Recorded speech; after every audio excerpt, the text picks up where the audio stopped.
சர்வ வல்லமையுள்ள தேவனுக்கு மகிமை உண்டாவதாக.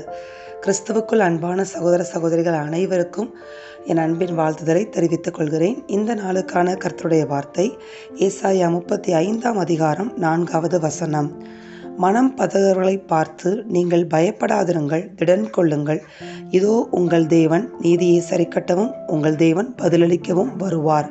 அவர் வந்து உங்களை ரட்சிப்பார் என்று சொல்லுங்கள். ஆமேன். இன்றைக்கு ஆண்டவர் உங்களை பார்த்து சொல்லுகிற ஒரு வார்த்தை, பயப்படாதிருங்கள். எந்த சூழ்நிலை இருந்தாலும் பயப்படாதீங்க அப்படின்னு ஆண்டவர் சொல்லுகிறார். ஏன் பயப்பட வேண்டாம், ஏன் பயப்பட தேவையில்லை அப்படின்னு ஆண்டவர் சொல்கிறார் அப்படின்னு நீங்கள் பார்த்தீங்கன்னா, இதோ உங்கள் தேவன். இதோ அப்படின்னா நம்ம எப்போ சொல்லுவோம் இதோன்ற வார்த்தையை? இதோ இப்போ நடக்க போகுது, இந்த இதோ இப்போ வர போகிறாங்க அப்படின்னு தானே சொல்லுவோம் நம்ம. அதை தான் ஆண்டவர் சொல்லுகிறார். இதோ அந்த வேலை வந்து விட்டது. எந்த வேலை வந்து விட்டது? தேவன் உங்கள் வாழ்க்கையில் இழைக்கப்பட்ட அநீதிகளுக்கு நீதி செய்கிற வேலையும், நியாயம் செய்கிற வேலையும், நீதியை சரி கட்டுகிற வேலையும், அவர் உங்களுக்காக எழுந்தருளி பதிலளிக்கிற வேலையும் வந்துவிட்டது என்று ஆண்டவர் சொல்லுகிறார்.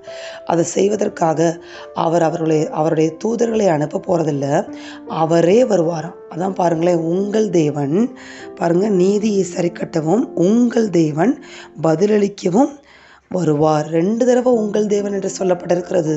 உங்கள் தேவனாய் இருக்கிறவர், உங்களோடு கூடவே இருக்கிறவர், உங்களுக்காக உங்கள் எல்லைகளில் எழுந்தருளி உங்களுக்கு இணைக்கப்பட்ட அநீதிகளில் நீதியை சரி கட்டுகிற தேவனாக எழுந்தருளப் போகிறார். உங்களுக்காக அவர் பதில் செய்ய போகிறார். ஆமேன். கர்த்தருக்கு நன்றின்னு சொல்லுங்க. பாருங்களேன், இஸ்ரவேல் ஜனங்கள் எகிப்தில் 400 வருடங்களுக்கு மேலாக அடிமைப்பட்டு கிடந்தாங்க. அப்படி அடிமைப்பட்டு கிடக்கும் பொழுது இஸ்ரவேல் ஜனங்கள் தேவனை நோக்கி கூக்குரல் இட்டாங்க. அந்த கூக்குரல் தேவ சந்நிதியில் எட்டின பொழுது ஆண்டவர் என்ன செய்தார் தெரியுமா?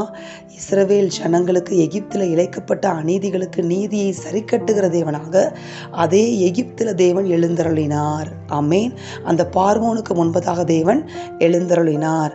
அதற்கப்புறம் நீங்கள் பார்த்தீங்கன்னா, அந்த ஜனங்களுக்கு இழைக்கப்பட்ட அநீதிக்கு அவர்களுக்கு அந்த வைக்கோலை கூட கொடுக்காம அந்த ஜனங்களை கஷ்டப்படுத்தினதுக்கு தேவன் பொன்னோடும் பொருளோடும் புறப்பட செய்தார்.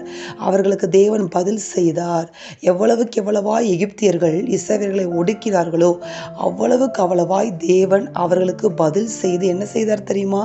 கடைசியா பாருங்க வசனத்துல, அவர் வந்து உங்களை ரட்சிப்பார் என்று சொல்லுங்கள். இஸ்ரவேல் ஜனங்களை அந்த எகிப்து தேசத்தின் அடிமைத்தனத்திலிருந்தும் பார்வோனின் அடிமைத்தனத்திலிருந்தும் தேவன் ரட்சித்தார். அதே போல இன்றைக்கு உங்களுடைய கூக்குரலையும் உங்களுடைய வேதனைகளையும் நீங்கள் படுகிற உபத்திரவங்களையும் உங்கள் ஒடுக்குதலையும் தேவன் கண்டிருக்கிறார். அப்படி கண்டிருக்கிற தேவன் உங்களுக்காக உங்கள் வாழ்க்கையில உங்கள் தேவன் கடந்து வந்து நீதியை சரி கட்ட போகிறார், நியாயத்தை செய்ய போகிறார், உங்களுக்காக பதிலளிக்க போகிறார், உங்களுக்காக பெரிய காரியங்களை செய்ய போகிறார். யோசிச்சு பாருங்களேன், எகிப்து தேசத்துல தேவன் இஸ்ரவேல் ஜனங்களுக்காக எழுந்தருளின போது எவ்வளவு மகிமையான காரியங்கள் அந்த தேசத்தில் நடந்தது பார்த்தீங்களா? 10 வாதைகளை தேவன் அனுப்பி கொடுத்தார். மகிமையாய் தேவன் அவர்களை வெளியே கொண்டு வந்தார், மகிமையாய் புறப்பட செய்தார். அதே போல தேவன் சொல்லுகிறார், அவர் உங்க வாழ்க்கையில வெளிப்படும் போது தேவனுடைய மகிமை ஒரு பக்கம் வெளியரங்கமாகும், தேவ வல்லமையை உங்க வாழ்க்கையில வெளிப்படுத்த போகிறார். எகிப்து தேசத்தில் வெளிப்பட்டது முழுவதும் நீங்க பார்த்தீங்கன்னா தேவ வல்லமை ஒவ்வொரு வாதிலருடைய வல்லமையை அந்த ஜனங்கள் கண்டார்கள். அதே போல தேவன் உங்களுக்கு நீதியை சரி கட்டும்படியாகவும் பதிலளிக்கும்படியாகவும் அவருடைய வல்லமையை உங்கள் வாழ்க்கையில உங்கள் காரியங்கள்ல வெளிப்பட பண்ண போகிறேன் என்று தீர்க்க தரிசனமாக இன்றைக்கு உங்களுக்கு சொல்லுகிறார். இந்த வார்த்தையை நீங்க அப்படியே பிடித்து கொள்ளும் பொழுது தேவ நாமம் மகிமையடையும், தேவ வல்லமை உங்க வாழ்க்கையில வெளிப்படுத்தப்பட போகிறது. அந்த வல்லமையானது உங்களுக்கு நீதியை சரி கட்ட போகிறது. அந்த தேவ வல்லமையானது உங்களுக்கு பதிலளிக்க போகிறது. அவரே உங்க வாழ்க்கைக்குள்ள கடந்து வரப்போகிறார், வந்து உங்களுக்கு ரட்சிப்பை உண்டு பண்ண போகிறார். ஆமேன். நாம் ஜெபிப்போமா? எங்கள் அன்பின் பரலோக பிதாவே, நீர் கொடுத்த இந்த வார்த்தைக்காக உமக்கு நாங்கள் நன்றி செலுத்துகிறோம். இந்த வார்த்தையின்படி இப்படிப்பட்ட அடிமைத்தனத்தின் பாதைக்குள்ள கடந்து போய் கொண்டு என்னுடைய காரியங்கள் அநீதிகள் இழைக்கப்பட்டிருக்கிறதே என்று சொல்லி கொண்டிருக்கிற ஒவ்வொரு பிள்ளைகளுடைய வாழ்க்கையிலையும் நீ நீதியை சரி கட்டுகிற தேவனாக, இழைக்கப்பட்ட அநீதிகளில் நீதியை சரி கட்டுகிற தேவனாக எழுந்தருளி நீர் நீதியை சரி கட்டுவீராக. ஆண்டவரே, பிள்ளைகளுடைய வாழ்க்கையை பதிலளிக்கிற தேவனாக நீ இன்றைக்கு கடந்து வருவீராக. கடந்து வந்து பதில்களை கட்டளையிடுவீராக. வந்து உம்முடைய பிள்ளைகளை நீ ரட்சிப்பீராக. கொடுப்பீராக. இஸ்ரவேல் ஜனங்களை ரட்சித்தது போல உம்முடைய பிள்ளைகளுக்கு நீர் ரட்சிப்பை கட்டளையிடுவீராக. சமாதானத்தையும் சந்தோஷத்தையும் கட்டளையிடுவீராக. துன்பத்தை கண்ட நாட்களுக்கு ஈடாக மகிழ பண்ணுவீராக. நீர் அப்படியே செய்து முடிக்கிற உம்முடைய கிருபைக்காய் ஸ்தோத்திரம்.